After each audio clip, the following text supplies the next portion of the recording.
Oh, child, I'm nervous. I don't know why I'm nervous. I'm just telling my whole life story, you know? Okay, so if you didn't know already, I'm about to tell y'all my full testimony. The sun is also in my eyes. I tried to get that good lighting, you know what I'm saying? But, yeah. Let's just go ahead and get right into it. I'm going to start with my early childhood. I'm going to break this up. I'm just saying this, I guess, for mental note for me, because I don't want to go off ranting. I just want y'all to get the full testimony of what God did in my life so y'all can see it, full picture. But yeah, let's start off early childhood. Y'all, that sun is coming in. So growing up, it was just me and my mom as far as I can remember. My dad was in my life for a hot minute up until I think I was like 5 years old, but I wouldn't really see him often. But yeah, then at that point, I didn't know this as a child, but I know this now as an adult. He was in prison. That's why I didn't see him anymore. But honestly, I just feel like both of my parents wasn't necessarily ready for kids. I wasn't planned. I was not a mistake, but I was not planned. You know, I know some people be planning to have kids. I was not one of those. So, yeah. I was an only child up until I was about 9 years old. And at that point, my middle sister was born. And after that, let me just lay it out for y'all, because my dad wasn't in my life for a hot minute, like more than a hot minute. You'll see what I'm talking about in just a second. But yeah, he was not in my life for years. So from the time I was like 5 years old to the time I was like, I think I was 9 or 10, one of the two. Oh, I hope this lighting is okay. But don't get distracted. I'm talking to myself. But yeah, he was gone for a minute, like until I was like 10 years old, and then I hadn't heard from him. He would call me like every Christmas. This one particular Christmas, he called me. It's been years since I talked to this man. At this point, I went from like a baby to like a child, almost, you know, a tween at that point. And it's the first time I've talked to you in like 5 years. So I didn't necessarily know how to react to that, because I haven't talked to you. The sun just coming in. It's just coming. It's okay though. It's okay. I'm just gonna look this way, y'all. I'm sorry, but that joint is beaming right now. Something crazy. That joint is bright. But yeah, I hadn't talked to him in years. Keep talking, girl. I'm getting distracted. I hadn't talked to him in years, y'all. So when he called me and he's like, "Oh, Daddy loves you, this, that, and the third," I'm like, I don't even know you. I don't even know you, bruh. What are you talking about? I don't even know you. So it was hard for me, because it's just like, dang, my dad's like just not in my life at all.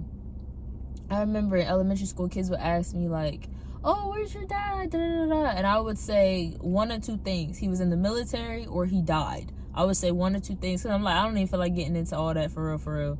Like, he just not around, y'all. And then they can be like, "What do you mean he's not around? You asking me where my dad is at? You obviously don't know as a kid," but that's fine. So anyways, yeah, after that was like my last time talking to him for a very long time. Like, I said for a grip. I still haven't talked to him. I still haven't talked to him. But yeah, wait, hold on, y'all. Never mind, I got it. So that was around 10 years old. That was like the last time I talked to him. And then around 11 years old was when I first started feeling depression. Like, for real. And I remember, I didn't know what it was. I just knew I wasn't okay. That's all I could like as a kid and everything, that's all I could deem in my mind. Like, I'm sad and I'm not okay and I don't know what to do about it. And I remember I told my mom, but my mom also is somebody that's not necessarily fully aligned with God. And on top of that too, she doesn't have like strong emotions like I do. I'm not crying yet, but yeah, she doesn't have strong emotions like I do, so she didn't really know how to help me. So it was kind of just dismissed, and I was just left to deal with that on my own. And that was around 11. So by the time I was like 13, I was suicidal. I think it was before then, to be honest with you. I think it was like 12. I was suicidal. I was ready to kill myself. But I couldn't. I couldn't kill myself. It's crazy thinking about it now, because right around the time that I was 10-ish, 11-ish years old, I had gave my life to God. But I didn't necessarily recognize that I did what I did. So let me quickly, I'll just tell you a story. We would go to this church, me and my mom and my little sister at this point now too. We would go to this one particular church every Sunday. And this one time, we have been at this church for like a couple years now. This one time, my mom was like serving upstairs. She was helping and doing like the food and everything. Y'all, I was sitting in service and they did the altar call, and I remember I was sitting in the very last row, and I just remember I felt this feeling. It was so strong. I didn't know what it was. I know now it's the Holy Spirit, but I did not know what it was. And this, whatever it was God, right? Pushed me up out of the aisle. So I was sitting like, this is the aisle, this is the very last row. I'm sitting in the chair right next to the aisle. Pushed me out. We all standing up, just pushed me out, and I'm like, oh dang, well now I gotta walk up there. So I did, and they prayed over me and everything, and that was cool. And it was nice because it was just like, it felt like that's what I was supposed to do. All right, so fast forward. That was around, I think I was like 11-ish. Might have been 12. I don't know. But not too long after that, I think I was 13 right around this time, I was suicidal. And I wanted to take my life. And as far as my comprehension goes of God and the Bible and everything like that, I wouldn't do it because I had fear of God. I was scared that if I killed myself, I'm going to go to hell. So that's what kept me here. It's not funny, but it's funny now because it's just like, dang, that's crazy. Like, that's what kept you here. Yeah, that's what kept me here, bro. That's what kept me here. I was like, if I kill myself, I'm gonna go to hell. So I might as well just stay here, because at this point, this ain't as bad as hell. I mean, it is not as bad as hell, but it do feel like hell, if you know what I'm saying. Let me make sure this is off. But yeah, so that was around 13. And then around 14-ish, I recognized I had a gift given to me by the Lord, of course. But I recognized I had a gift because it was like every time my mom had a new boyfriend, or even at this time in my life, she was married, I could just look at somebody and tell, are you good or are you bad? You got good fruit or bad fruit? I didn't realize what it was then. I know now it's discernment. But I could just tell. All I gotta do is like just speak to somebody for a good 20 seconds, and I can tell what type of person you are. Can I, like, are you safe? Or are you like, I ain't got my cross necklace because it broke on me. That's another video for another day. But yeah, no, actually, I'll briefly tell y'all that I ain't going to get too far ahead, but no, my cross necklace that I had with the crown, it broke the other day, and God has been giving me signs and signs and signs, and been speaking to me through different people, and my chain broke, and that was one of the ways that God spoke to me and was like, you are like a chain breaker. But I'm not going to get ahead of myself here. So that's early childhood, right? Then my teenage years, By this point, I'm still like fighting depression. I don't know what to do with it other than just suppress it. Like, that's the only thing that really makes sense, is to just keep on keeping on and then do what you can as far as your feelings are concerned. Thank you, Jesus. That sun going down. Oh my goodness. All right, so boom, high school. I went to a predominantly white high school,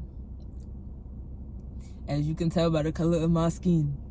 Actually, you might not be able to tell. I'm not white. I'm not white. I'm mixed, but I ain't white. I'm mixed with black and Native American. That's what I'm mixed with. Black and black, pretty much. But anyways, let me not say that, because I know somebody will be like, they're not. Listen, the way slavery was set up, you telling me we don't look like them Africans, calling us African Americans. We look like we mixed with some stuff. Like, we mixed with some African and Native American. That's just my own theory. But high school, we're in high school at this point. I went to a predominantly white high school. I felt like I didn't have anybody like me. I'm just gonna be real. There was a handful of black people in that school, and I didn't fit in with the black people because I wasn't black enough. I didn't fit in with the white people because I wasn't proper enough. I also didn't, I'm black, so I didn't have that culture and upbringing and everything like that. I felt like I fit in with the mixed kids, but some of the mixed kids still ain't really know their identity like that, so I just felt alone. Like, I had lots of friends. Maybe not necessarily close friends, but I was cool with everybody. Like, I wasn't popular, but I was cool with everybody, and everybody was cool with me. Like, nobody messed with me except for this one girl, but that's, again, I dated her brother. That's another story. But yeah, so I just felt alone. Like, I didn't really have nobody. But I knew people liked my company, enjoyed my company and everything like that, so that was kind of enough for the time being. I also played field hockey, which, man, I tell you right now, man, that helped my depression something crazy. Cause let me not say my depression, I don't claim that. That helped the depression I was dealing with something crazy. If y'all have ever played hockey, I was mean on the field. Not mean as in mean, but I mean as in good. Like, I was mean on the field, bro. All of my aggression would be taken out on that stick and that ball. Like, all of it. Or me sprinting up the field and, oh my gosh, I miss it low-key. But, yeah, so I was captain. I was co-captain. Let me not lie here. I was co-captain, and that was fulfilling within itself too, because it was like my heart, I made a lot of friends in hockey. A lot of the younger girls like looked up to me. I would always give them like rides and stuff like that. I'm not saying that to hype myself up, but just like for y'all to understand the bond that I had with these people. Like, I didn't necessarily have that type of bond with anyone really. Like, even my best friend at the time, well, we're friends now. Again, another story for another day. But it was my fault. It wasn't her fault. But my best friend lived half of a mile away from me. She would be like, this some white people stuff for real. I had to get used to this. She would be like, just come over. Here's the code to my garage. Huh? Just walk in. Huh? What you mean? I had to get used to that. Something crazy. But yeah, these people are so nosy. Oh my gosh. But stay on topic. We're talking about high school. Yeah, so in high school, I struggled with depression. I listened to a lot of sad girl music and now I recognize that sad girl music, bro. That sad girl music is what's, yeah. hold on. What I was saying before my phone fell, that sad girl music is deteriorating. You get what I'm saying. Anyways, because that's trash for your soul. I'm just gonna say that it is.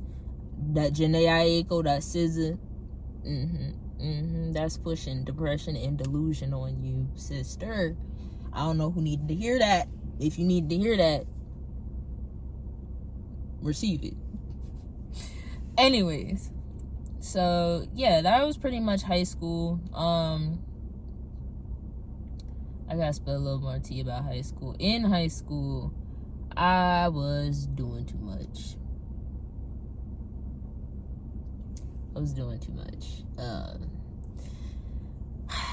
That depression that I was dealing with, that I didn't necessarily heal from or start addressing or anything like that. That man is driving with headphones on. Good Lord. Y'all scare me. I didn't deal with that depression. So in high school, actually my senior year, I had a hit list.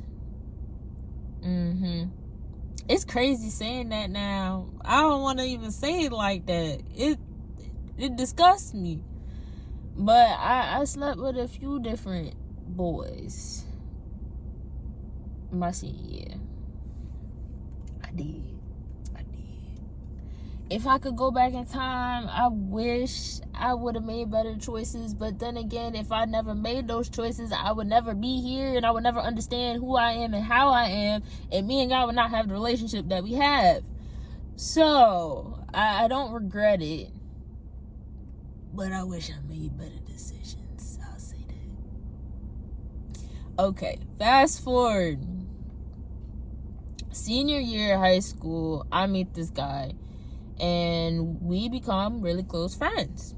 Mind you, like I said, I had slept with a few different boys my senior year. So I think we met my junior year, but I was like talking to one of the guys he went to high school with, because we went to two separate high schools. And then my senior year we became FWBs. Y'all, oh my gosh, it's making me uncomfortable. Spilling all my tea right now. All my tea. I ain't talked about a lot of this stuff in a while, too, so it's kind of crazy. But, yeah. That became a thing, and it became a weird relationship. So that was senior year. We graduated. Then at that point, we were like talking, but like not official. Then I went to college. Freshman year of college, I went to Temple University, and I live in Jersey, so I was out of state. So you already know what happened there. I only went the first year. But at the time, me and this guy were still like dating. But he didn't necessarily know if he wanted to be with me.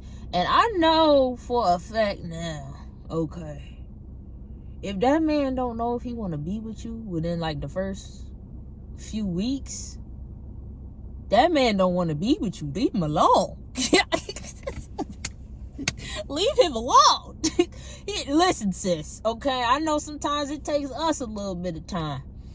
We gotta, factor in all the different things and everything, but that boy did not know if he wanted to be with me the whole entire relationship, and we was together about 5-6 years. I don't know what was going on in my noodle, because I was a smart girl. I still am. I'm a wise girl now, but I was a smart girl then. I don't know what was going on in my head. I don't. It was that SZA and that Jhené Aiko and all that stuff I was polluting my mind with, like I was telling y'all before, keeping me in this cycle of delusion. But yeah, let me not get mad. I'm not mad at him. Let me make that clear. I'm mad at myself. Cause why I do that? Shoot, stand up. Yeah. So that was my freshman year. We dated all the way until I graduated college. But what I can tell you, because I feel like God is pushing me to give a little bit more detail right here, is the fact that, so that was freshman year. Sophomore year, I see why he's pushing me to give more detail. This is very important information right here. I think it was my junior and my senior year in high school, I considered myself to be an atheist for like a solid 8 or 9 months, something like that. But anyways, after that, I was a skeptic. I didn't necessarily know at the time, but I know it now. I was a skeptic. I had that mindset. Like, I was questioning everything. I need evidence. I need details. This stuff need to line up. It need to make sense. And if you seeking the truth, guess what? It sure will. And you will find Jesus, period. You will. But anyways, let me get into what I was talking about. So, yeah, I was a skeptic. And then my freshman year in college, so at this point, I had, like, deemed in my head, God gotta be real. He gotta be real. Like, everything that's in this world is so much detail in the smallest of things. You know, in the world we live in, if the oxygen levels is off a certain amount, humanity wouldn't exist. Like, all this crazy stuff. Like, the calculations are, like, ridiculous. God has to be real. There's no question. But then I'm like, okay, well, which God is the real God? Because we got a few different gods. They ain't gods. They demons. But let me not get into that. Because I'll go off.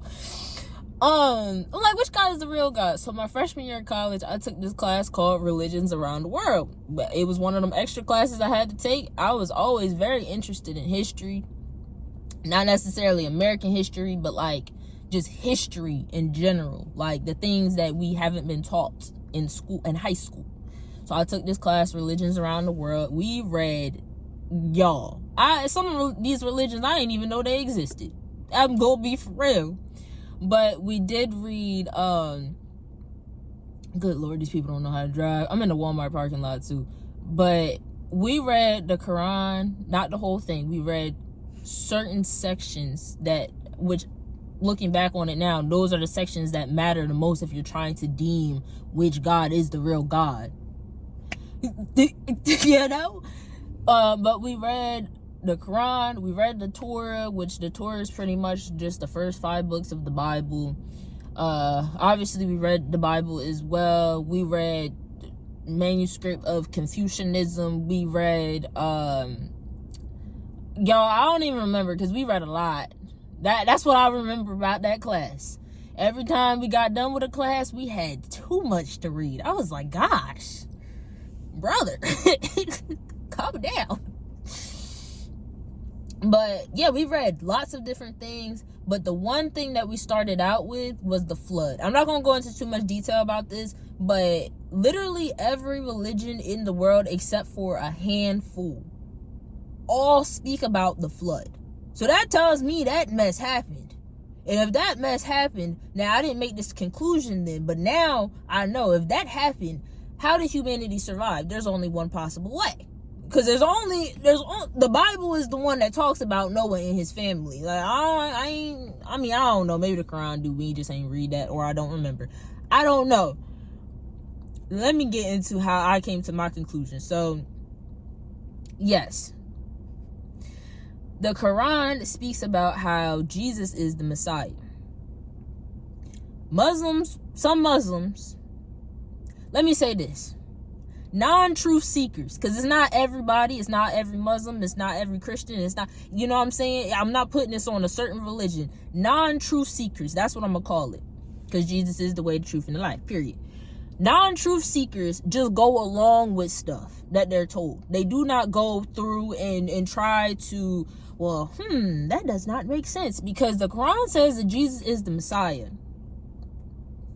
A lot of Muslims will argue the same old argument that has been passed down generation to generation, that, well, Messiah just means teacher. Okay, yes, he is a teacher, but nobody else in the Quran is called a Messiah at all. So why is Jesus called the Messiah? Then on top of that, Jesus is supposed to come back in y'all book at the end in their like revelation. So Jesus is supposed to come back. I think Muhammad is also supposed to come back too as well. But Jesus is called the Messiah, but Muhammad is not. That tells me Jesus got a higher status than Muhammad. I'm not gonna get into this too much, but yeah. So I'm like, okay, well, I mean, if we're going to talk about which God is the real God, it got to be one of the three, right? It got to be Jews, it got to be Muslims, it got to be Christianity, it got to be one of those three. Can't be the Jewish people, because I'm like, I can't be a Jew. I'm like, I can't be a Jew. I'm like, it just don't feel right for God to only let Jewish people into heaven. It's funny because when I took that class and like also now doing my own studying, I know that the Jewish people of the Old Testament are the Jewish people. Like, and that is why we call it the good news, because only the Jewish people were God's people. And then Jesus came back and was pretty much telling everybody, including the Jews, including the teachers of the text, including the Sanhedrin, which was like their, if we're talking about like government or like, no, not government. Well, it was kind of like their government because they would have hearings and stuff like that and trials. But if you're talking like on a corporate level, you know what I'm saying? The Sanhedrin was like the chief officers. Like, they made all the decisions about religion. Like, anyways. But when Jesus came back, he pretty much explained to them, hey, y'all got it wrong, first of all. Second of all, I'm the Messiah. I am the Son of Man, but y'all not going to accept me. And that's how we still have Judaism today. Because the Jews, some of them accepted Jesus. Dumb Jews became Christians. Some Jews did not accept Jesus. Those Jews are still Jews. And that's why it's called the good news of Jesus. Because, I mean, other than, you know, obviously the payment of sins and all of that as well. But if Jesus never came, I didn't have an opportunity because I am not Jewish and I cannot be Jewish. Anyways, so I came to my conclusion. I'm like, well, it's most likely the Christian God. I mean, I still felt like I needed more evidence because at this point I just read religious manuscript. What is that telling me? You know, like, I mean, it's telling me a lot. I know that now, y'all. I know that now. But I need evidence. I need hard evidence. Okay, so boom. What happened after my freshman year of college? I told y'all I needed evidence, right? He gave it to me. Ooh. Okay, so my sophomore year of college. At this point, I'm no longer at Temple because, like I said, I was out of state. That tuition was insane. But yeah, so I'm at community college at this point. I ended up going to the same community college that my fling, I don't know what to call him because it wasn't my boyfriend. My friend, my FWB, yeah, I went to the same community college as him. This one particular day, we had this one class together. Me, him, and one of his friends, we had this one class together. Now, after this class, I had like a 2-hour break till my next class. So at this point in my life, I'm smoking. I had to think for a second because I normally make TikTok videos. I didn't know what I could say. This is YouTube. I'm pretty sure I can say that. I was smoking the ganja. Yeah. And this one particular day after this class, me, him, and the friend, we were underage at this point too, because they had just changed the age limit from like, I think it was like 18 for tobacco and like vapes and stuff like that. They had just changed it to 21 in New Jersey. So we had to go to this one particular corner stores, essentially convenience store, to go get, because we were smoking a dab pen. We had to go get the little screw-on part at the bottom. We had to go get that from this one particular shop. So we went and got it. It was in Glassboro, and I went to Camden County. Was it Camden County College? Yeah, it's Camden County College. I'm saying that if y'all in the area, you know, distance-wise, what I'm about to tell you. That's like I think it's like a 25-minute ride. Maybe not that long. But anyways, so we go, we get the thing. We have the cart. We get the little battery pack junk. Okay, boom. He is driving. He is driving my car. Not that that detail matters, but he is driving. That detail matters. That matters. He is driving. We're on the way. He hooks it up.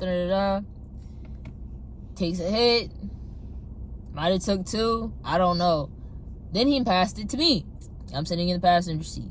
Friend is sitting here in the middle. Or he might be sitting directly behind me. He might have had a seatbelt on. I don't know. But yeah, pass it to me. I take a hit. Now, normally I would have just went, but for some reason I went this way and I'm sitting over here. So as I turn and I see him sitting in the passenger seat, y'all, his face is completely distraught. Oh my gosh. My dang phone keep falling, y'all. Alright, so what I say? Oh, his face is distraught. He is like, the best way I can explain this, he is experiencing a different level of pain.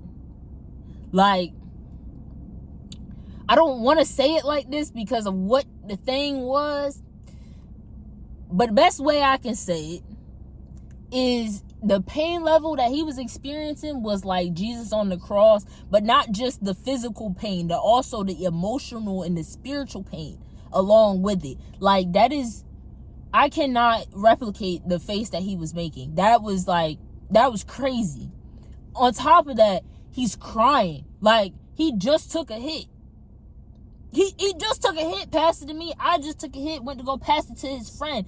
He is crying with tears streaming down his face. And he's driving, y'all. He's driving. I know I said that, but he's driving. He's not there. So then I asked him, I'm saying his name. I'm like, hey, like, you okay? He is not responding. It seems like he doesn't even hear me. Now I'm scared. Now I'm scared. I am like, but I'm not too scared. I'm just like, I don't know what the heck is going on, but, ooh. So then as I'm like sitting there and I'm like, I feel my spirit starts to get like anxious. He starts laughing.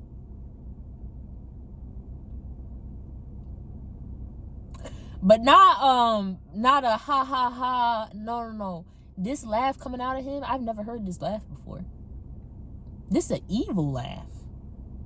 That is not his voice. Who the heck is in that body? I did not know it at the time. I didn't know what he was going through at the time. I know exactly now what was going on. Exactly. That man, that boy got possessed. Right in front of me, driving the car. He got possessed. These people, if you see me looking up, these people just, it's the way they drive. You just be like, why you do that? Let me stay focused. So, stay focused. So he's laughing, this evil laugh I've never heard before. A day in my life. Mind you, we were friends for like at least a few years at this point. I'm like, what the heck? Friend is in the backseat. Friend is holding the dab pen. After this is happening right here, nobody smoked anymore. That was it. Everybody was high enough. Nobody needed to get no more high. Because what is going on? So he's laughing. I'm like, what the heck? I start praying. Father God, Jesus, help us. Please do not let us crash and die like this. Oh my goodness, I do not know what's going on, but please help him. I don't know what's going on. I'm scared. This, that, and the third. I am talking and I am praying the whole time. We're like halfway to the school. And I remember exactly where we were when it happened. And I remember exactly where we were when he came back too. So after he's laughing this evil laugh, then he starts alternating between that crying and that laughing. That is not him. Every 20 to like 40 seconds, he's crying and then he's laughing. He's crying and then he's laughing. This went on for like 10 minutes. How do I know it's 10 minutes? Because like I said, I knew exactly where we were when it happened, and I knew exactly where we were when he came up out of it. That was about 10 minutes. It might have been 8 minutes, but it was long enough. That was the longest 8 to 10 minutes of my freaking life, I'll tell you that. He is driving the car possessed. I didn't know he was possessed. I thought he was just, having a psychotic break. I didn't know what to call it. All I knew was I didn't know what to do. I had no control over the situation, so I asked Jesus for help. It didn't happen immediately, but he did snap out of it like a few minutes later. When he snapped out of it, he was like back, but he wasn't back all the way. Like I could tell he was still like confused. Like he wasn't there all the way. Like, if y'all ever seen Get Out, that movie, the Key and Peele John, I don't know if Peele was in it. I don't know, you know what I'm talking about. With the black guy with the white girlfriend, and how the black guy was like, he was in his head, in his mind, but he was like suppressed within his mind, and he was like watching his life happen, and he had no control. That was like what it was, but he was like sitting in the chair and he was talking, but like he still didn't have control over himself and his body. He was confused. So at this point, we're literally right around the corner from the college, and he parks the car. I had another class coming up soon, but at this point I'm just like, I think we might have carpooled that day. I don't think we did carpool that day. I think I just was like, you're not driving. I had enough sense for that. I don't know what's going on with you, brother, but you're not driving. So these details don't matter, but it is funny looking back on it, because I know God had a hand in this. Because what the heck? We get up, we park at the school. I had to pee. I had to use the bathroom. So I told friend in the back seat, it's a guy, mind you. I told friend, I'm like, listen, I don't know what is going on with him, but I have to use the bathroom. Stay here for a few minutes. Just let me use the bathroom. I will be right back. That's exactly what I will be right back. I have to use the bathroom. I go, this is the quickest I've ever walked in and walked out of that school and used the bathroom, y'all. And I know for a fact it was like 3.5 minutes, because I was looking at my phone, and when you walked in, you have to walk in, walk to the back, go up the stairs, girl. Olympic speed walker at that point. I go in, use the bathroom. Why I come back out and nobody is sitting in the car? What the heavens? I'm like, no, I don't know what to do. This boy done lost his mind. His friend's not in the car. So I called the friend. The door's locked too, so I'm standing outside of the car and I don't know where he is. I'm like, where'd you go? In the matter of 3 minutes that I went into the school to use the bathroom, but that's besides the point. That doesn't matter. Where did you go and where is the guy? Oh, I left. That's what the friend said. You left? Why did you leave? You only had to sit there for a few minutes. Why did you? I'm like, oh my gosh, you know what? You're no help to me. All right, man. Boop. All right, now I gotta find him. Thank the Lord Jesus. He is walking out of the school right when I get off the phone, because I was going to lose it. I'm like, first of all, this is my car. I ain't paid for this car. Not this one. My first car. I'm like, I ain't paid for this car. I don't know where he is. He has my keys. So he's walking out of school. He looking mad too. I'm like, why he mad? Oh my gosh. And then the security guard is following him. Girl, these details is not that important. I'm trying to get to the point though. Anyways, he finally comes back, and the security guard is like asking me questions, because apparently he was in the school like speaking spiritually. Like he was talking about his father, but he wasn't talking about his father on earth. And the security guard was like, what the heck? He was trying to figure out what's going on with him. I cannot lie. The security guard's asking me questions. I'm lying the best I can. Obviously I'm lying. He knows I'm lying, but he lets us go, because I seemed sane, which I was, but I was also like going through it at the same time because I don't, what? Anyways, so after that we go and, man, I'm trying not to get sidetracked, y'all. All right, so after that we go to his grandmom's house. He lives with his grandma. His grandma was a praying grandmother. So I'm like, oh, you know, all we gotta do is get there. All we gotta do is get there. She ain't there. She was at a doctor's appointment, y'all. But his aunt was there, so we ended up driving with his aunt to go to get grandmom at the doctor's appointment. We talking in the car. Grandma asked me, what do I think it is? Auntie said it's a demon. I'm sitting here. I told y'all I was a skeptic. I still got that type of mindset, right? I trust God fully now. Not even a question. But also at the same time, too, certain stuff, you know, evidence should be there. And if it's God, it will. Period. Anyways, I'm trying to come up with a conclusion in my head. Nothing makes sense except for it's a demon. So grandma asking me, what do you think it is? I said, I don't know, but the what make the most, I think it's a demon. I think it's a demon. So yeah. All right, let me get back to the generalization. Let me stop going into full detail, right? So what happened after that? I think he came back to by the end of the night. But every single time that boy smoked some weed, every single time, it wasn't him. Every time. It was not him. Every time. So the first time eventually he stopped for a minute. He took a break. And then, what happened? So when it first happened, it lasted for 3 days. After the first 3 days, he came back to, he was okay. Then he smoked again. Then it lasted for 3 weeks. I know this because I was paying attention to the time and how long he was taking, and like at the same time too, like I was still going to school and he was still going somewhat. It was weird at the time because it was just like grandma didn't necessarily want to send him because black man that done lost his mind. I mean, he was demon possessed, but they're gonna look at it as that black man that done lost his mind. And he was a darker skinned brother.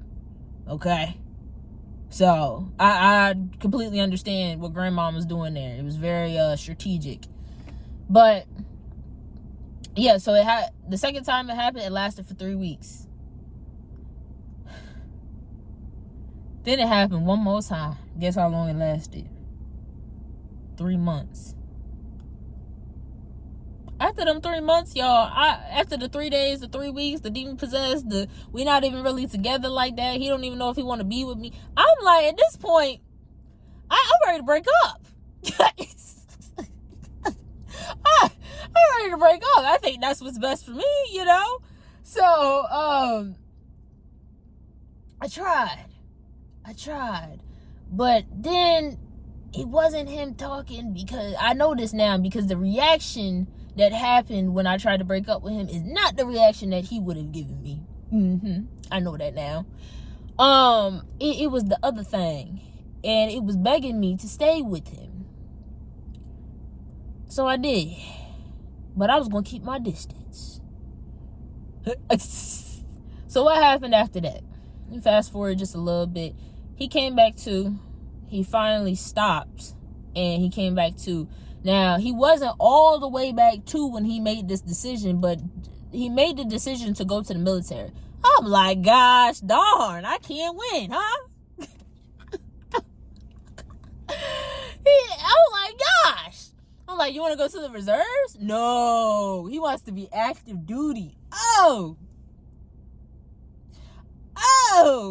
I don't even know if I really want to be with you like that, for real. Like, I loved him, but also at the same time too, everything that done happened, the way you treat me, I mean, it was better after that. You know, he treated me a lot better, and it lasted for a period of time, because it didn't last the whole time. So, boom, he goes to the Navy. At this point in my life,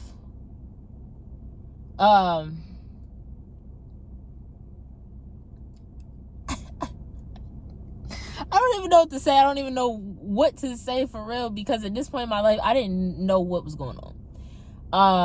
I was just, I'm dating this guy that's in the Navy. He wasn't even really with me before he left, and like, he got to go to boot camp, and I forget how long it lasts.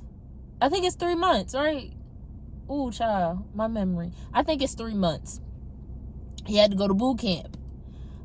I didn't get to talk to him for a while, but we were writing each other letters back and forth, and as we're writing these letters, what he's telling me in these letters is completely different than the guy before he lost his mind. And I don't want to say it like that, because he didn't lose his mind. He was possessed. There's a difference. There's a difference. He's telling me he wants to marry me. I'm like, what? I'm like, what the Navy done brainwashed you? What happened? What's going on? Like, I believed it, but I ain't believe it. Because I'm like, I know you, and I know how you been acting, and you still ain't even my boyfriend. What you mean you want to marry me? So, yeah. Then he got out of the Navy. And, alright. I'm skipping parts. God's telling me I'm skipping parts. It's a reason why I'm skipping parts. But anyways, he left. At this point in my life, me and my mom did not have the greatest relationship. He was like, he wasn't a safe space, but he had a safe space. Let me say that. Because he had this like clubhouse that we were all, him, me, his friends, we were always chilling outside of his house. So and like his family had a really big yard. So sometimes I would literally just go park my car over there and just take a nap before I went home, or like waste time and kill time, because me and my mom did not have the greatest relationship. And at this point in my life too, like right before he left to go to the Navy, she threatened to kick me out. And I feel like I should give y'all some bit of the story, but long story short, me and this guy, we went on a trip. I ain't gonna say all the details, but we went on a trip, and right before the trip, I didn't tell her that I was leaving. I texted her when we left. We was only gonna be gone a few days anyway. And also at that point too, like, my mom would leave and she would go on trips and she wouldn't tell me, and then I would just come home and nobody would be there. My mom, my sisters, nobody would be there. And nobody would be there for days. And I would just be like, oh my gosh, where did y'all go? And I'd have to text her and just be like, hey, where you at? Oh, I'm in such and such. I'm on vacation. Oh, okay. I would have appreciated if you just let me know, so I didn't think that my whole family was dead or something. Gosh. So when we left to go on this trip, and that had been happening for like a couple years at that point. So when we left to go on this trip, like, I didn't tell her. I texted her when we left because I wasn't really thinking to even tell her, because it just, I guess I had learned the habit at that point. But yeah, so we went on this trip. I came back. When I came back, it was like, I think it was the day before Christmas Day. My little sister was born on Christmas Day. So it was the day before her birthday. And when I came back, she didn't say anything to me. So I was just like, all right, well, I guess she doesn't care. Anyways, Christmas Day, everybody's opening up presents and everything. I come out of my room, and after, everybody finishes like opening their presents, she like starts an argument with me. I'm like, oh my gosh. And it's about the fact that I didn't tell her ahead of time that I was going on this trip. And I was just like, what? Why are you coming at me? You really are coming at me really crazy right now. I don't understand why. You didn't say anything to me the night before. I came home, and I think it was like 6 or 7 p.m. or something like that. Nobody was asleep. Everybody was up. You know, you didn't say anything to me then. You wait till Christmas Day. But I'm just like, you don't wait until Christmas Day. You don't wait until like my sister's birthday and everything. Like, you making this whole big scene. Like, we really gotta talk about this right now. We can't talk about this later. Like, you know, I came home yesterday. We could have talked about it yesterday. And then she's just going on and on and on. And I'm getting aggravated. Like, I am really, really mad at this point. Because not only, like, what you're saying to me, like, you're coming at me, and there's been times where that has happened before, and I just go blank in the mind. Like, for real, like, she would just be sitting there just going on and on and on, yelling at me, like, very loudly. I don't want to say the top of her lungs, but very loudly, just yelling, and I wouldn't be able to get a word in. I would just go blank. But this particular day, I couldn't take it no more. Like, for real, I really couldn't take it anymore. Especially after I had just went on this trip. I had a nice time on this trip. Like, I got away from everything mentally, emotionally. And then I come back and, like, you're planning arguments. Like, so what happened? I snapped. I didn't snap, like, go black snap. But, like, I snapped to where I said something very disrespectful. And, I'm not gonna say what I said. It was disrespectful, as in, you shouldn't say that to your mom. I'm just gonna say that. So then after that sent her, because she already obviously is just looking for an argument. And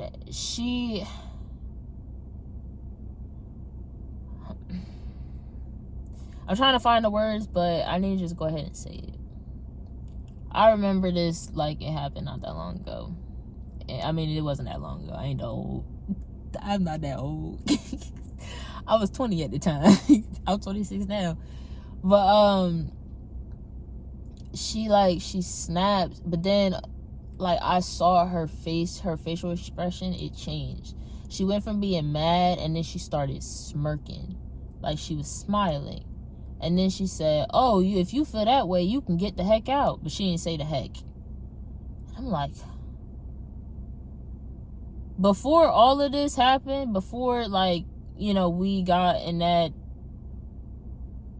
environment, I guess, to where we wasn't on good terms, she would always tell me, like, you can stay here as long as you want. And that's what I was planning. I was planning on staying there until I could afford to buy a home, because it didn't make sense to rent to me.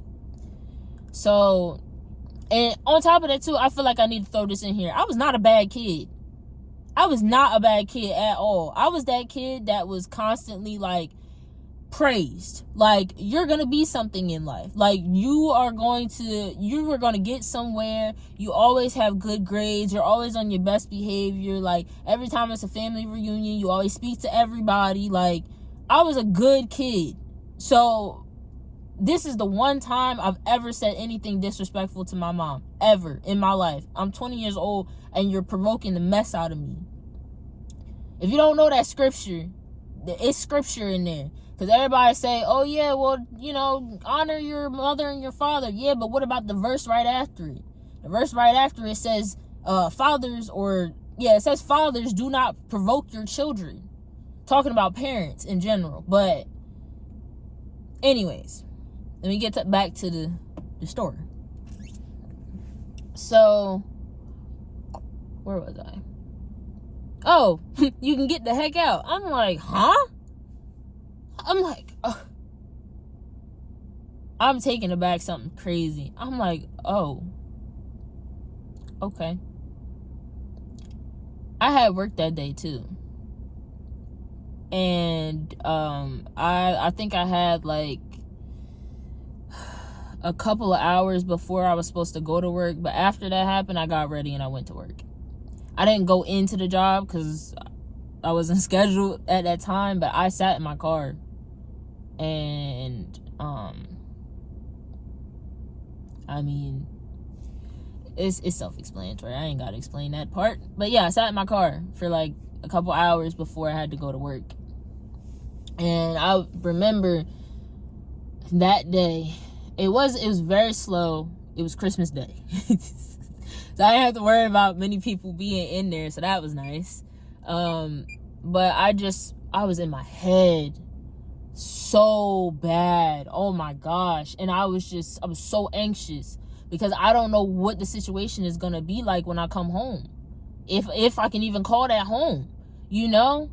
It's like, gosh darn. And I'm 20 years old. I'm working at Ross at this point in my life. I'm not making nothing like to live off of. I'm a cashier. I'm not making that much money. And I was saving my money and everything at the time too. But like, again, I'm not making enough money to live off of at this point. So I'm scared and I'm anxious, like out my behind. So I go home. I think I had a night shift too, so I ended up getting home like later anyway. And then after that, like, I was avoiding any type of interaction with her.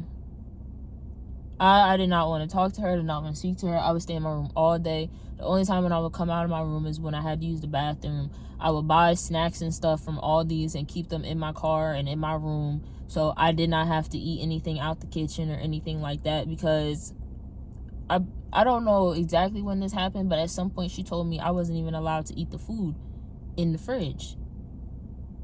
I was only allowed to use the washing machine and take a shower. Alright, well, I just gotta do what I gotta do, I guess. So, at this point, I'm like, my eyes are open. I'm planning to move out at some point. I'm grinding. Like, you just took away all types of security from me in that one conversation. I am grinding the mess, like, ooh, where they come from?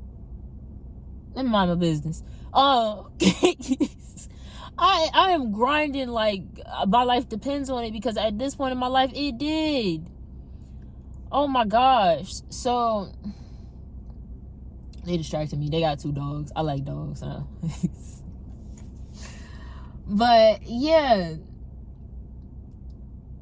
So, after this, so that happened Christmas Day. At this point, me and her are not really talking. Barely. Walk in the house, hide. Like, that's it. Straight to my room, shut the door, lock it. Like, actually, I don't think I had a lock on my door at that point. But, yeah. So what happened after that? Fast forward to April. The next year. I was born April 14th, so just so you know. It was my birthday. She texts me and she's like, where do you want to go out to eat for your birthday? I'm just like, I wasn't expecting to go out to eat after, you know, we haven't spoken since Christmas Day, really. And you haven't even addressed what you said to me at all. I don't know where we are on terms.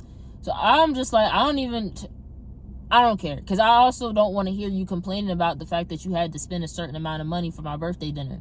We don't have to go anywhere. You don't have to spend no type of money on me. Like, at this point, I don't care. So that's what I said. I was like, I don't care. We can go to, it was this diner around the corner. I was like, we can go to this diner if you want. I really don't care. I picked like the cheapest place because I did not want to hear anything about complaining about money. So we're at dinner, whatever. Conversation is very, very vague. I'm trying my best to avoid even speaking or making eye contact. We get all the way to the end where the check is about to come. We're about to leave. At this point, she tells me, you're going to have to pay me rent.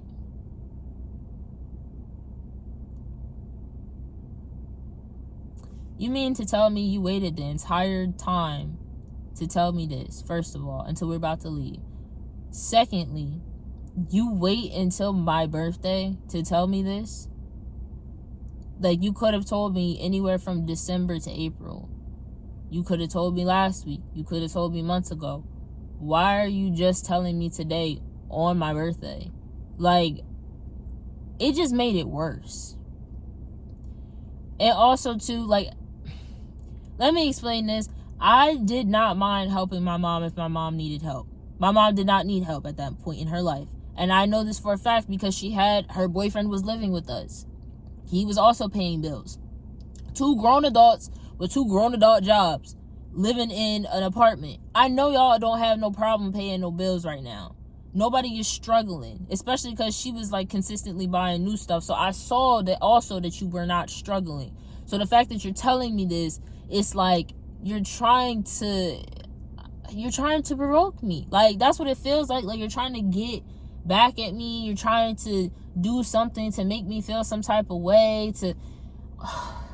That right there, that, like, after that moment, I was just like, yeah. I was just like, I'm done with you. Like, not like, at the end of the day, you're still my mom, you're still my mother.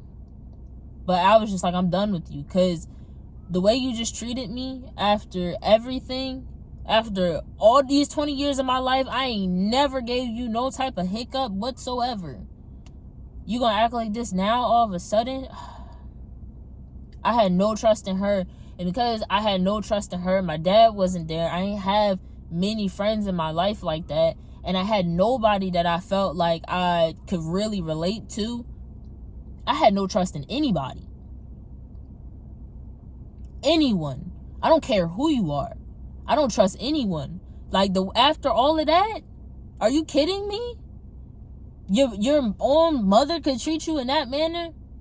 I don't trust nobody. At this point, it's time to grind and get up out of there. That's what it was. So that's what I did.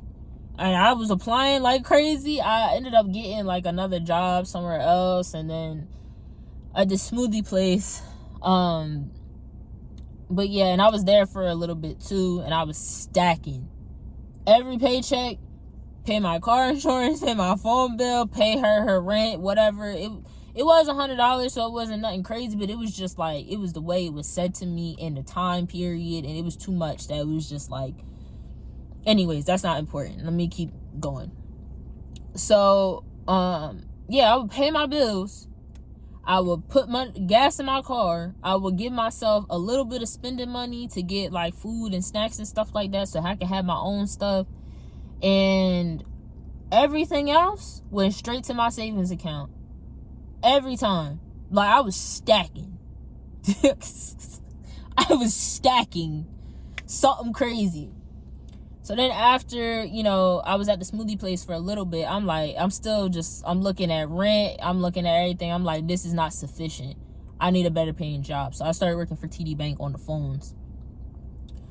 Y'all, when y'all call y'all bank, please be nice.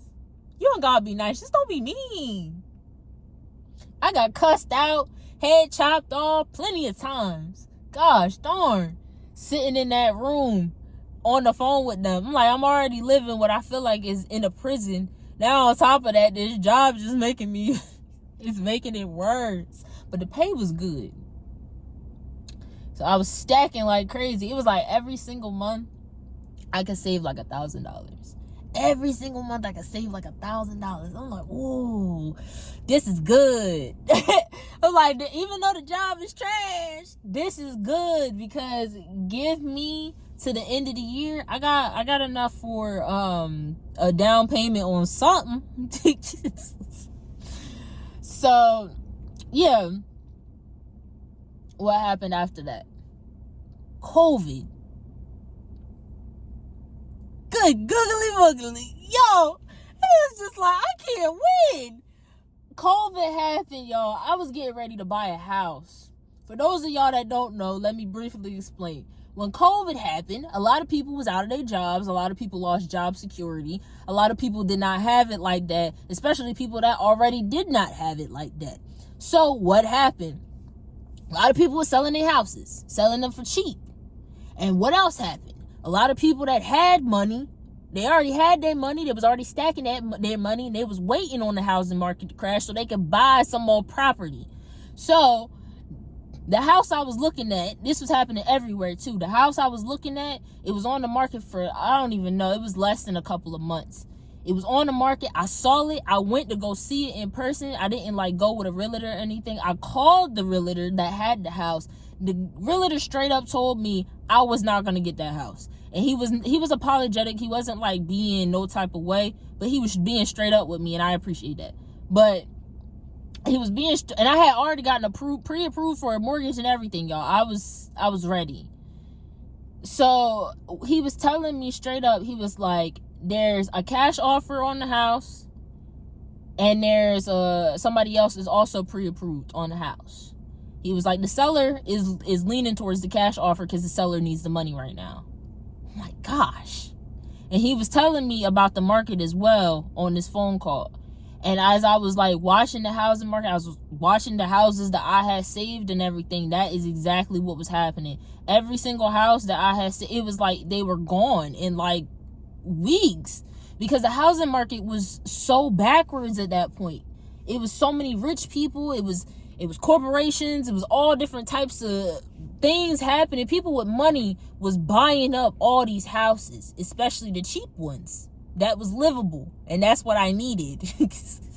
So at that point, I'm like, well, I'm not gonna be able to buy a house because I don't have 50 grand. I am 20 years old. I don't have that kind of money. Period. Like, it is what it is. So I'm like, all right, forget it. I'm just gonna have to rent for a little bit. So that's what I did. I got an apartment and I got out of the house. Okay, so backtrack. That happened. That was right around COVID. Right around COVID is the same time that my boyfriend, he wasn't my boyfriend. We know this by now. You know this by now. But right around that time is when he went to the Navy. So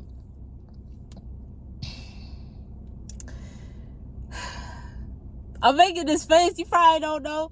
But the military girlfriends know exactly what I'm talking about.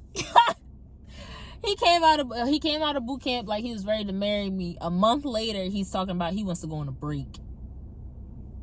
Huh? How that make sense? It doesn't. It doesn't. It doesn't. So I'm like, at this point, I was going through it emotionally. I did not know what to do. I wanted to just go ahead and end things, but if I'm being very honest, I wasn't strong enough. After everything that just happened with my mom, I was not strong enough. This is right before I moved out too.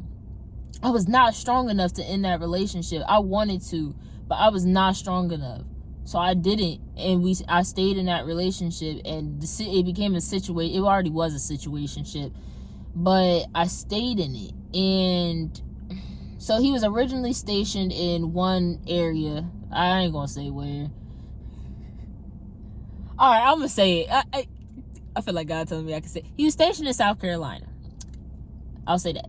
I live in Jersey. That's obviously far away. So, like, he pretty much, I guess he felt like he was free. He could do whatever he wanted. And that's what he did. He did whatever he wanted. And you can come up with, let me tell you. He was sleeping around. I didn't know. I was in Jersey. He was in South Carolina. How would I know? You know, especially being in the military, their schedules vary all the time. You never know when they end work, gotta go to work. You know, you don't know nothing. That it is what it is. If anybody is in the military watching this, first of all, thank you for your service, because you got that. You got that for real, and I'm proud of you. You getting that security. I'm proud of you. Make sure you use that student loan drawing. I don't know what it's called. But yeah. Let me get back to what I was talking about. I got distracted for a second. He was sleeping around. I didn't know. Like a couple years went by. He was stationed at this one area in South Carolina, and I didn't know what was happening until the end of his time being stationed there. And at this time, we were on a break. But, you know how breaks go. The rules is, oh, you can't sleep with nobody. I wasn't. He was. I'm loyal. I don't feel the need to do that. Why would I be with you if I want to be with somebody else? You know, that's common sense. I think so. Anyways. So then, right before he's about to get stationed in California, I find all this out because I had ran all his stuff. I had hacked his email. I hacked his social medias. I did. But, I mean, I didn't really hack it because he gave me the information. He gave me his email password. Why would you do that? So, I mean, I seen everything that was like, I'm like, well, you on dating apps? He like, oh, I'm only on there for friends. Cap.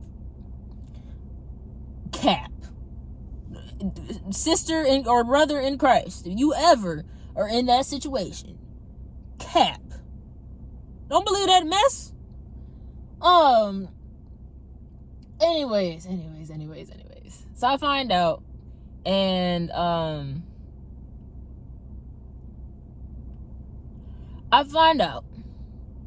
now I gotta make a decision. And I'm like, ooh, I don't think I want to be in this relationship anymore.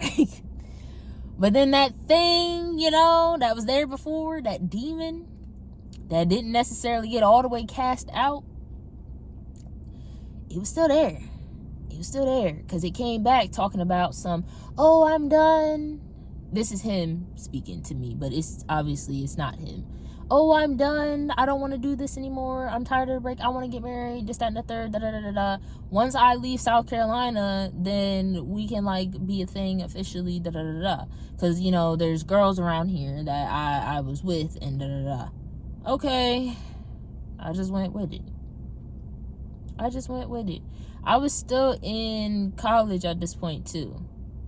And I just was like, at this point, like, was very focused on my career and my future outlook.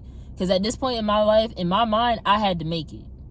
I didn't have a choice. I had to make it. Period. I had to.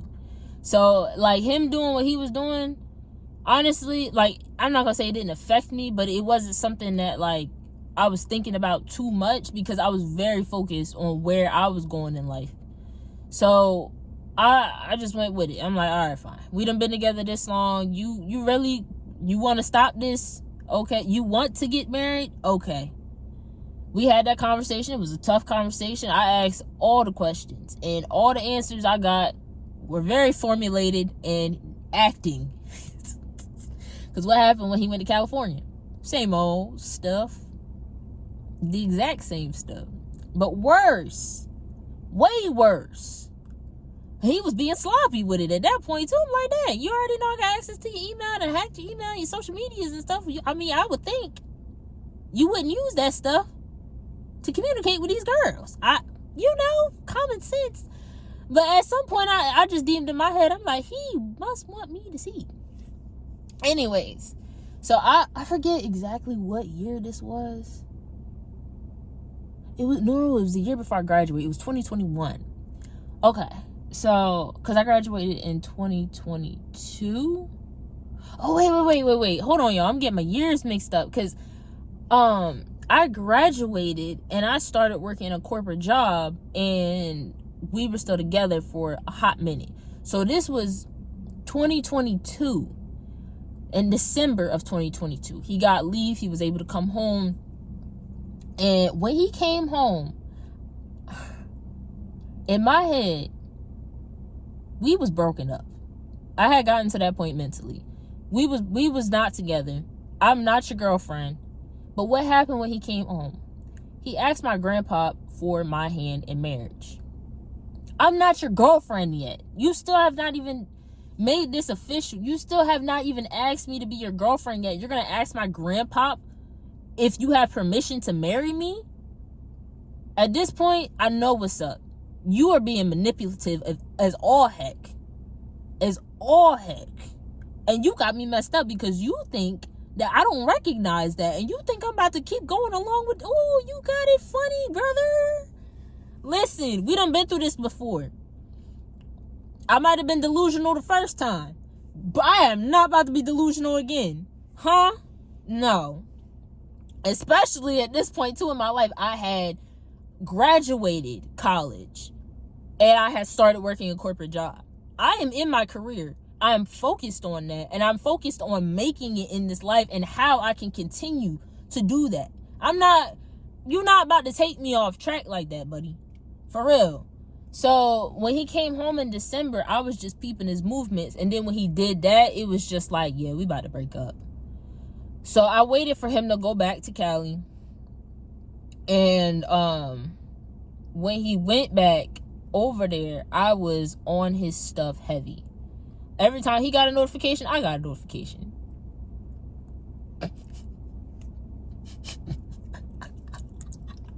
It's funny now, but it's just like, why you do all that? You could have just broke up with him in December, girl. You didn't do all that. I needed evidence for some reason. I don't know why. That was enough evidence, but like, I don't know. We had been together for so long at that point. And then I think it was the fact that he asked my grandpa for my hand in marriage. I felt like he trapped me. So I was like, I need evidence now. So anyways, he went back in January. I remember this. Every time we talked on the phone, we had the same conversation. Every single time. Every time. Same conversation. I'm like, you're acting. We don't even have a relation. You're not there at all. You're not even trying to talk to me. You don't even you don't really ask me questions. How was your day? Oh, okay. How was your day? Tells me the same things over and over and over and over again. I peeped this. I know your patterns. I know how you act now that I done had, the evidence and the time periods and when stuff was lining up. And I know how you act now when you're cheating. You cheating. I know it. I don't need evidence. I had it, but I don't need it. I know it. I feel it in my spirit that you are. That discernment was kicking. You cheating. So by the end of January, I start talking to him and being for real. I'm like, you don't want to be married. He was trying to get married that year too. I'm still not your girlfriend. I'm like, you don't want to be married. I'm like, you don't even want to be in this relationship with me. Then it got to the point to where he started ignoring me. He ignored me for 2 weeks. I know this because he posted me for Valentine's Day on his story after we had been together for like 5.5 years at this point. You ain't never posted me before. He posted me on his story. That's what triggered the breakup, because I was gonna break up with him before that, and I think he knew. Maybe not necessarily him, but the demon that lived within him knew that I was about to break up with him. So he ignored me. So then Valentine's Day, we broke up. Do y'all know what happened?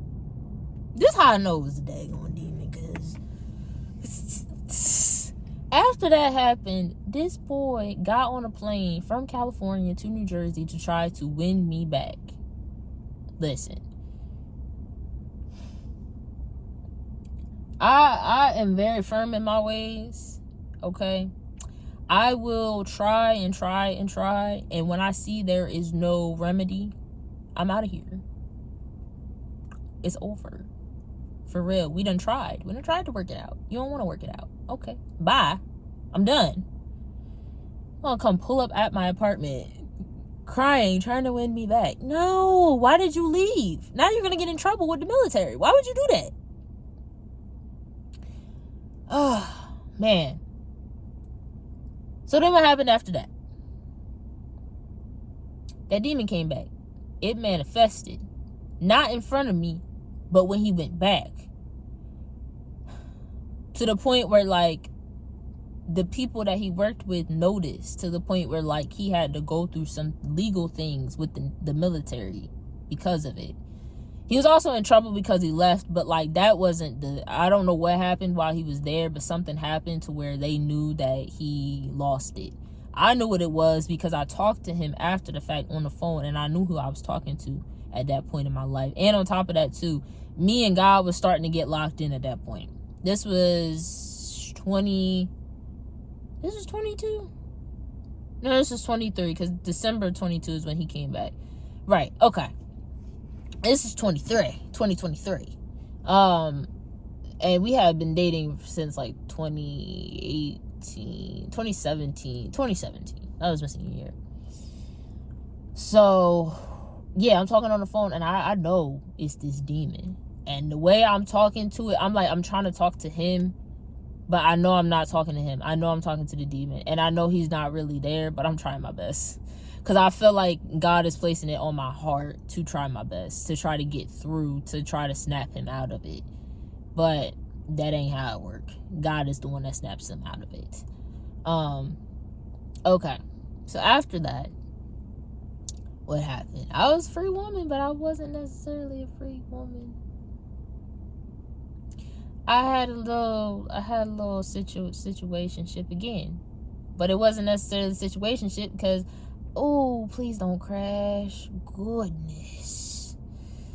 Oh, it wasn't necessarily a situation because I knew I didn't want to get in a relationship after that. I was like, I just been in a relationship for like 5.5, 6 years. I don't want to be in no more relationships. But I was struggling with lust. I didn't realize it. Anyways, that lasted for a hot minute because God was convicting me. I'm talking in the midst of the actions. God was convicting me heavy. To the point where one of the times, like afterwards, I cried. Something crazy. Like he convicted me heavy. So I said, yeah, I'm going to go ahead and stop that. And that guy he claimed to be Catholic, but he did not want anything to do with God. Because I would bring up God and he would get very uncomfortable. And I'm like, oh yeah, nah. So, yeah. What happened after that? After all that, finally, I'm like, it's me and you, God. It's me and you. And I straight up told God, I was like, listen, I don't know what you got planned for my life, but I am completely okay with being single for the rest of my life. I said I'd be appalled. And I was still smoking the ganja, but I was just like, I'm okay with being single for the rest of my life. I do not know what your will is for my life, God. But if that's it, I'm okay with it, and I accept it. And then I was just like, well, if that's not your will for my life, if you want me to have a husband, straight up, you gonna have to pick him. You gonna have to pick him for me, God, because I ain't picking nobody. Do not have my eyes on no man at all.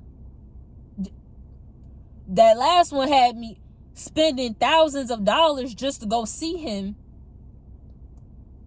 I wasted money. That's how I felt. I wasted money. Like, yeah, it was to go see him, and like, I'm not saying like, oh, he owes me money. No, not like that.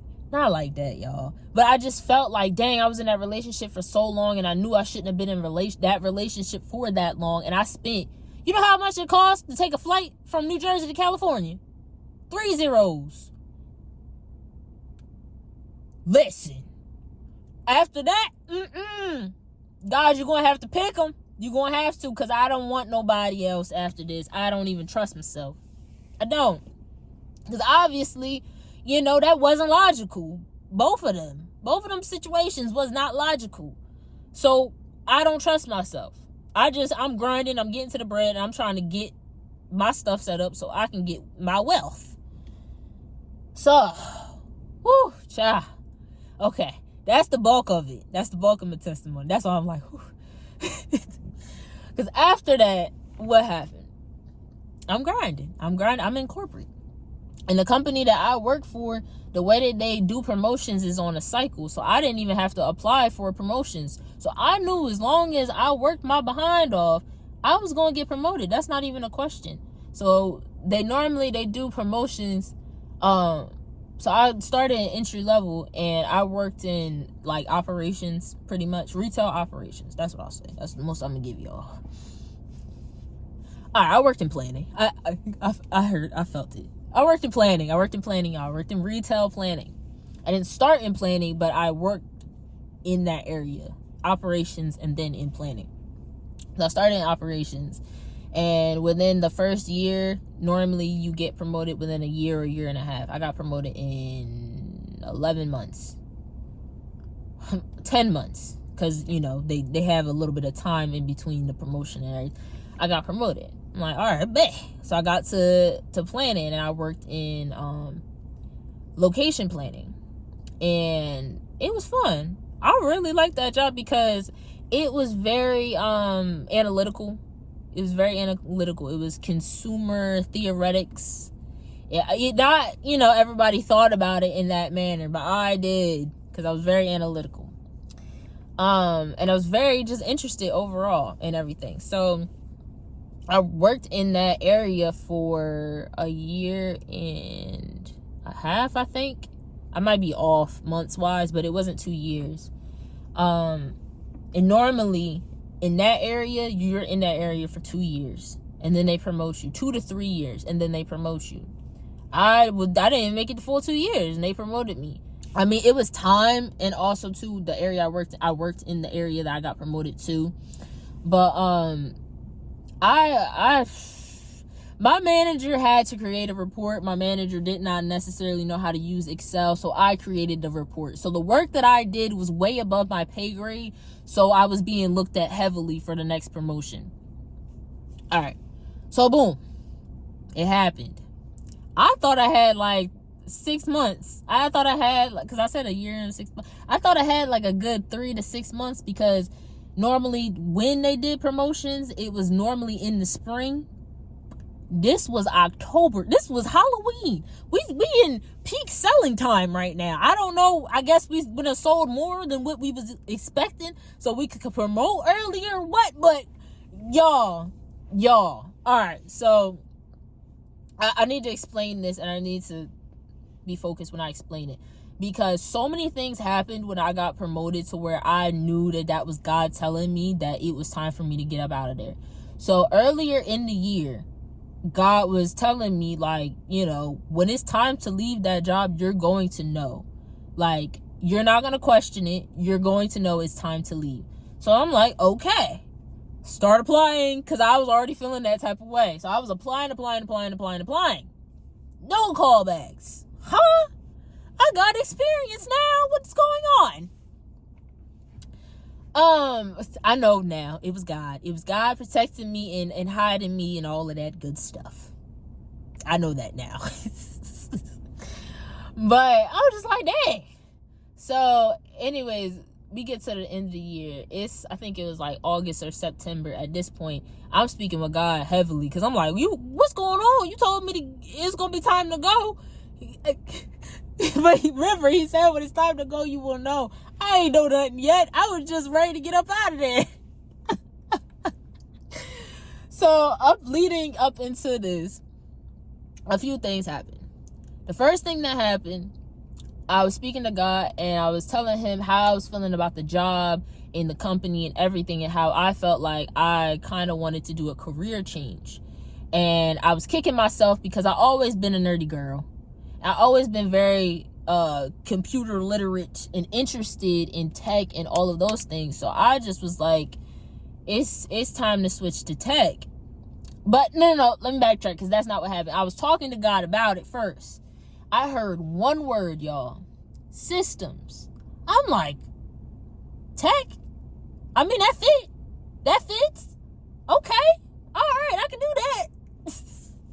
So I started studying for the A+ exam. Listen, I'll be on it. I'll be on it. Especially about some money, honey.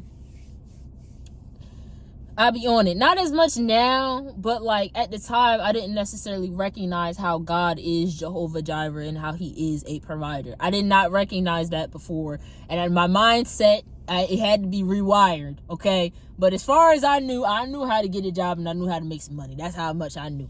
And I knew once I got enough money, what I could do to where I could make money in my sleep. And then at some point, I wouldn't have to keep working. I got that far, at least. So, so I'm like, okay, I start studying for the A+ exam. Next thing you know, I think it was on Halloween or the week of Halloween. No, hold on. Getting too far ahead.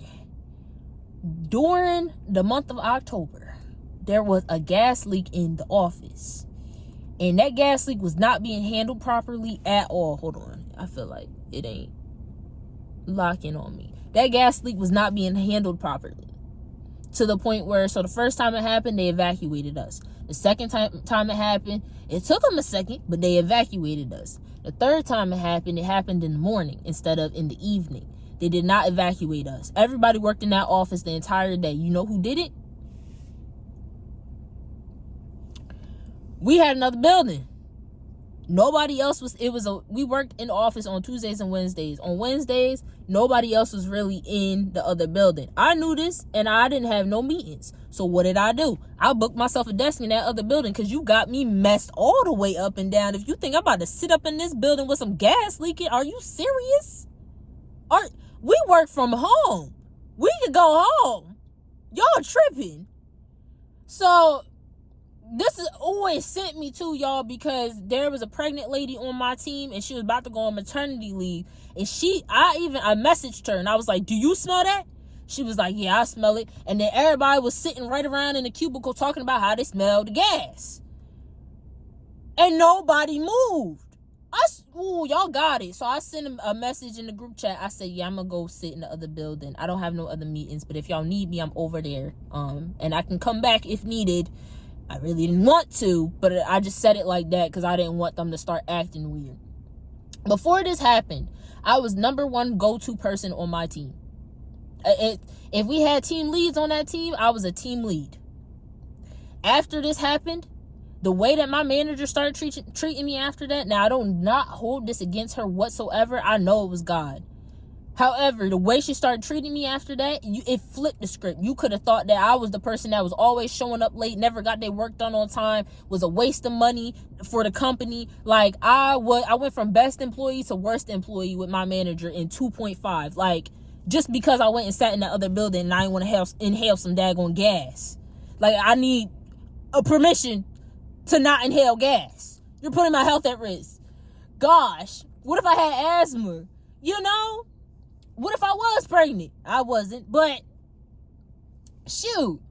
So, yeah, after that, it was happening, like, consistently. I'm pretty sure I took off the next week. I took PTO the next in-office days. So I was like, I'm not going in that office again because they're going to start acting funny because I'm going to go sit in the other building again, and I'm not going to sit in the main building because you got me messed up. I do not get paid for this. Absolutely not. That is common sense all the way backwards. So, after that, the lady went on maternity leave. Normally, when they do a promotion, now, we already knew somebody was going to have to fill her spot, but the role that she had, like the CMO, the Chief Merchandising Officer, had eyes on her area, which was rugs. I feel like I can throw that out there because I worked in off-price, which is like a Ross, TJ Maxx. So rugs is not something, regardless of where you work, rugs is not something that people buy often. People consistently buy makeup and clothes. They do not buy rugs often. It's once every few years that you buy a rug, if that. So somebody seniored was going to have to take her area. So we didn't necessarily think somebody was going to get promoted, but it was possible. Right? But I didn't necessarily think it was going to be me either because I still hadn't got my 2 years in, and there was plenty of other people in that company to where they had been there way longer than me in the same area. Like, they were hitting their 3 years in that area. They should have, that's like how I was thinking, they should have been promoted over me. In any corporation, they would have been at any other time, in any other situation, they would have been promoted over me. This was a God level move right here. That was my, when you know, you will know. You will know. And I knew. That lady went on maternity leave on a Wednesday. Normally when they do promotions, it's on a Monday. Then they tell your team in office, team, they tell your team in office on a Tuesday or Wednesday. Most likely a Wednesday to give you some time to process it and everything. They promoted me that Friday. She went on maternity leave on Wednesday. They promoted me that Friday. Normally, when they do the promotions as well, they don't tell you what area you're going to because you need to get trained first. They tell you maybe a month in. They told me the same day I got promoted. So many things was different, y'all. So many things was different, like very different, drastically different. You told me on a Friday, then they pulled me into a meeting and told the whole team that same Friday, an hour later. I had no time to process this on my own. Like, it was just so many, it was confirmation after confirmation from God that this was it. It's time to go now. So I had 2 weeks before I started my new job. So I made sure that everybody knew how to do everything in my role because, like I said, I was like a team lead. It's like I've had hands on a lot of stuff. And a lot of seasonal stuff as well. So it was a lot of, I had to teach people how to do it. And I made sure everybody knew how to do their stuff. Day one of my new job, I put my resignation letter in for immediately. I had maybe 3 months of money in my savings account, and I had maybe 2 months of savings in my Roth IRA. No, my 401k.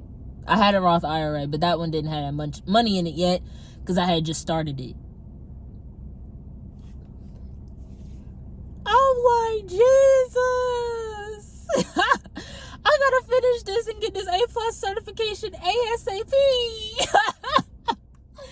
Because what I was looking at too, I was looking at going like help desk, and that was a step down. I was literally about to be a mid-senior level employee, and I was going back to entry level, at least so what I thought. That's not what God wanted me to do.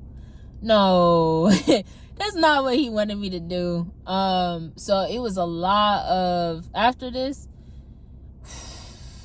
it was a long push and pull with this struggle with depression and with the ganja. I didn't want to give it up.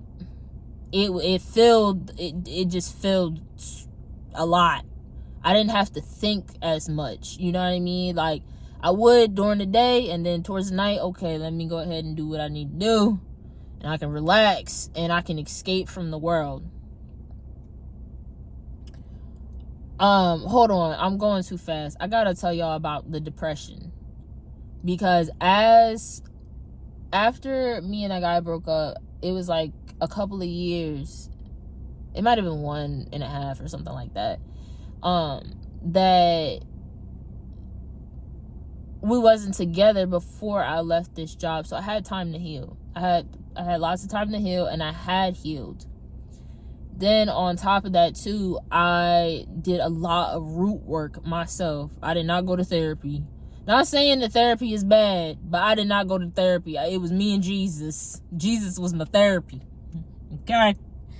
But I did a lot of root work, diving into why I was the way I was, generational traumas, childhood traumas, things I needed to unlearn. I felt stupid. I did. I really did. I felt very stupid. Not necessarily in the world. In the world, I was smart, you know. Go to school, get your degree, get a job, save, buy a house, do all those things. No. In the Bible, biblically, I was stupid. I was doing stuff all the way backwards. Not leaning on God at all. At all. It was like God was separate from everything. Like, I would go work.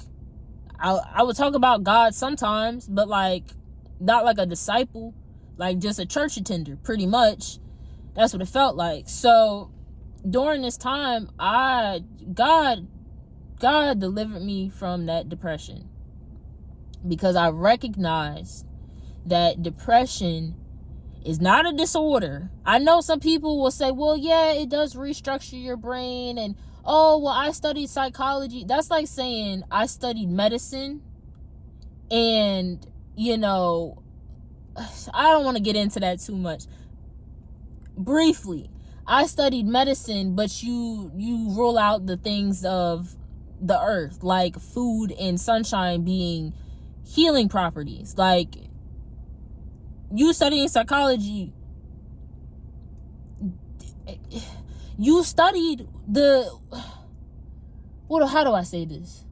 The worldly version of what God intended. And I'm not saying that in a bad way. I'm just saying that, like, of course you think that depression is a disorder. It's not a disorder. Your brain is operating fine. It is operating the way it is supposed to, and you are having the types of reactions that you were supposed to have based off of your environment and the events that have happened in your life. I ain't really have nobody. I ain't really have no true friends at this point. I had me and, high school friends. We kind of fell off type of thing. You know what happens after high school. My ex, not even my ex, put me through years of gaslighting and manipulation and just infidelity in general. I didn't have a good relationship with my mom. I hadn't talked to my dad since I was like 10 years old. Like, it was so many different things. I just felt like I was out here alone in this world, and I had to make it on my own, and it was just me. Of course I was depressed. That is your brain operating perfectly fine. That's the type of reaction that you should have, because that's not the way it should be. Okay, so I got that out of the way. So after that, I left. It was November of 2024. In December of 2024, so about literally a whole month went by, because, no, am I lying? Yeah, I am lying. Because I left November 11th. That was a Monday. I remember that day. like it was yesterday. I quit immediately. Oh, and I had to talk to my new manager. I didn't think I had to. I thought I just had to talk to HR. No. So, yeah. Like a good 2 weeks went by, and it was just me and God every day. I would wake up, I read my Bible like for hours. I would wake up the same time because I was on that schedule. I would wake up and be up at 8 a.m. and I would read my Bible to either noon or 2 p.m. I studying something crazy. Like, because I need answers. Like, I don't know what I just did. I think I messed up. Oh, so I was studying. After like a solid 2-3 weeks, I'm like, all right, bet. I know what it's time to do. It's time to publish this book that I've been sitting on, this book idea for the past 2 years. It's time to do this. This is what I feel is heavy on my heart, and I need to get this done. The Lord gave me this idea. I'm going to do it, dag nabbit. So I published my book. So that was December. I did a couple other things too, like I was reselling. I started renting my car on Turo. Ooh, I won't do that now. They done changed their policies, y'all. I was reselling. What else I was doing? I was making like print on demand clothes and stuff like that, which I'm still doing that in some way. It's all online now, but is that a Porsche? Sure is. Yo, I'm telling you, I ain't got my glasses on, but I be recognizing headlights, something crazy. Let me not get distracted. Oh, what was I saying? Oh, the book. I started writing it in December. I published that book, I think it was by March. Yo. Talk about any. I was serious. And I was focused. I wrote that book and I published that book, and it's on my website, and I'll put the book link and my website link in the description and all that for y'all. I ain't gonna get distracted talking about that right now because that's not the important part. So after that was March of 2025. It's August. Yeah, it's August of 2025. It's August, right? Yeah, it's not September yet. So it's August now, and that was in March. So what happened in between March and August? A lot. Because by the time March rolled around, I'm like, gosh darn, I need a job. Because I don't know how much longer I got as far as money. I think I had 2 more months as far as, my calculations and everything. I don't know how God stretched that out, but he did it. Talk about Jehovah Jireh. Oh, I was like, I need a job. So I was applying, but I wasn't getting no callbacks. Why? Because he was hiding me again. All right, God. All right. So I was working on my business, something crazy, because I'm just like, this is sink or swim right here. I don't know what's about to happen. God was growing the mess out of my faith. Let me say that. And he was showing me. I remember this one time I was reselling on like Poshmark and Mercari and stuff like that. Y'all, my bad, y'all. But this one particular month, God showed me what he could do for real. I made $600 within the first week of this particular month on Mercari. Huh? I ain't never made that much off of this app. Gosh darn. So yeah, after that, I continued applying to jobs and everything like that, like all the time. I was applying. I had a routine. I would wake up. I would, depending on what day it was, I would apply. Sometimes I would do it later in the day. I would work on my business and I would apply to jobs. I work on my business, I apply to jobs. That was my routine. And I read my Bible as well. That was all, like, that was my routine every single day. But I was still holding on to the ganja. So I wasn't being obedient because he was telling me to put it down. He was telling me. I mean, you know, X got possessed off of the stuff. You would think that's enough. But for some reason, I was like, oh, it didn't happen to me, though. It can. It can. Briefly, let me just tell you. Because it kind of did, but it didn't. I heard a voice this one day. I was not supposed to go get some marijuana. And I live in Jersey, and it's legal over here. So all I gotta do is take a 6, 7, 8 minute ride and go get me some. I went and got me some. Was not supposed to get me some. Smoked it. I started hearing a voice. I started hearing a voice speaking a different language that I didn't know. And I felt the energy too, because like I said, the sermon was good by this point. I mean, it was from the Holy Spirit. It's gonna be good, period. But I knew what it was. So I started praying. It started getting louder. Ooh. I threw on my headphones and I started playing some gospel music, and I went and I played a game or whatever. Alright, so fast forward. July, I finally give it up. That's a month ago, sis. I know, sis. I know. I was doing better, you know, I was taking breaks and everything, but I just now gave it up. Alright, so I started working a new job. It's a job. It's not a career. It's a job. It was enough. It's a job. Let me say that. It's a phone job. It's a job. That's all. And I feel it in my spirit, like God does not want to have me here for long. But he definitely put me here to humble me. I'll say that. And also to teach me some discipline, because it's a job. It's not a career. It's paying my bills. That's it. So I ain't necessarily got spending money like that either. Gotta be strategic on that. Groceries is high. It's 2025. Let me hurry up and finish this video because it's getting dark. But dang, y'all done seen the sun all the way in my face and now it's dark.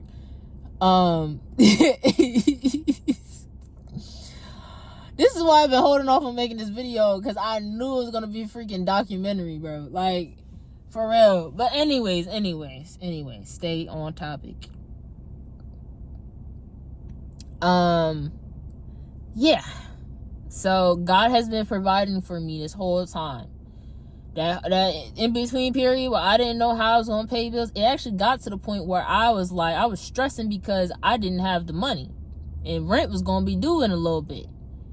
And he had me reach out to this organization that specifically specializes in like low income, you can't pay your rent.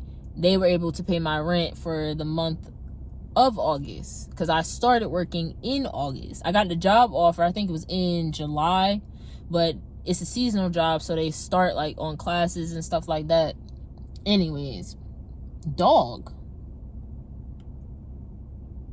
Yo. Somebody is parking next to me. And I ain't gonna get mad, because last time that happened, I shared the good news. Oh, they turned. All right, they just turned. Oh, no. They parking. They are parking. That's hilarious. What is going on? Wait, I can't stay focused now. Now I gotta tell that story. Briefly. It's on my TikTok too. This is after I had started my new job, so it fits perfectly, right? You see how he be doing stuff? Oh, shoot. I was stressing because I ain't want to work this job. I was stressing. I had been stressing for weeks. I needed to talk to God, and my car is my prayer closet. So I went to the park. I got myself some Chick-fil-A, and I went to the park. And as I'm sitting in the park, I'm sitting all the way to one side of the park. I'm literally sitting all the way over here. This girl comes and pulls up to me. It's funny, because that's a Camry. This girl comes and pulls up next to me in an older red Camry. Right directly next to me. There's nobody else in the parking lot. Normally, I'd just be like, I don't really care like that. I mean, yeah, it kind of made me mad, but I don't really care like that. So this particular day, I was just like, I had to talk to God. I was just like, I can't do this, sis. I can't. So I went and I pulled out, and I pulled to the other side of the parking lot. When I did that, I kid you not, 1 minute later, this girl pulls out of her parking spot and pulls perpendicular to me with her lights flashing at me. I'm like, are you freaking kidding me? I'm like, I just need to pray. I just need to talk to God. This girl gonna come pull with her lights on me. You gotta be kidding me, bro. I'm like, oh man, I'm pissed. Livid. So I'm like, I'm feeling bold too, because me and God at this point is locked in. Like, we tight. I trust God now. Like, so I'm like, what should I say? He was like, ask them if they need prayer. I'm like, you know what? I will. But I ain't gonna say it nicely. So I pulled up on her and I rolled the window down. She wasn't expecting me to do that. I said, do you need prayer? Oh my gosh, I was mad. And it was funny because her response, like, instantly I was convicted. Because she was like, oh my gosh, were you praying? I was like, now I can't be mad. Oh, shoot. So we get to talking. Next thing you know, bro, she gets out the car. Next thing you know, she's sitting in my car, and we're talking about religious stuff. But then I start talking about the good news of Jesus Christ. I shared the gospel with this girl. That's the first time I ever did that. And mind you, it was like 9 o'clock at night. It was dark. There's no lights really at this park like that. It's dark. And this girl sat in my car. Stranger. And we talked for like a good 45 minutes. And I shared the gospel with her. Now, I will say this. After that interaction, I felt so much better. That renewed my spirit, yo. Because I just was feeling like I'm stuck at this job. I can't do nothing for the kingdom. Like, I can't. Like, God, it was me and you. We was doing all these things, and now I'm just at this job. My social battery is trash. I gotta talk to people all day. Like, I don't even have the energy to even make a video at the end of the day. Like, I was frustrated. So the fact that I actually could talk to this girl and share the gospel with her, it was just like, girl, why you tripping? God can use you in any way. You tripping. Literally. So yeah, that's where I am right now, y'all. I ain't got much more to say. I can tell you this. I ain't got much more to say because it you know, I can't tell y'all everything. But I will tell y'all this. I know in my spirit that I'm gonna be moving soon. I know that. How do I know that? Because God has been confirming it for me and talking through people and showing me many things. Like, the way God speaks is crazy. God can speak to you through a prophet. God can speak to you and confirm things for you through numbers. He could do it through songs. He could do it through the way things are positioned on your phone and how they're laid out. The way God can speak. Is that an ultimate? Don't get distracted. The way God can speak to you is crazy. It's crazy. And he has been speaking to me loudly and clearly and confirming things for me every single day. Like every day that I've been waking, ever since I shared the gospel with that girl, I kid you not, every single day I've been waking up and it feels like God's been writing my day out. Like I've been living my day naturally, but it feels like God has been writing out my story every single day. I see him in every single thing. I hear him in every single thing, bro. It's like, it's crazy. So yeah, I'm supposed to be moving at some point. Not gonna tell y'all where, because that's a surprise. Surprise to me too.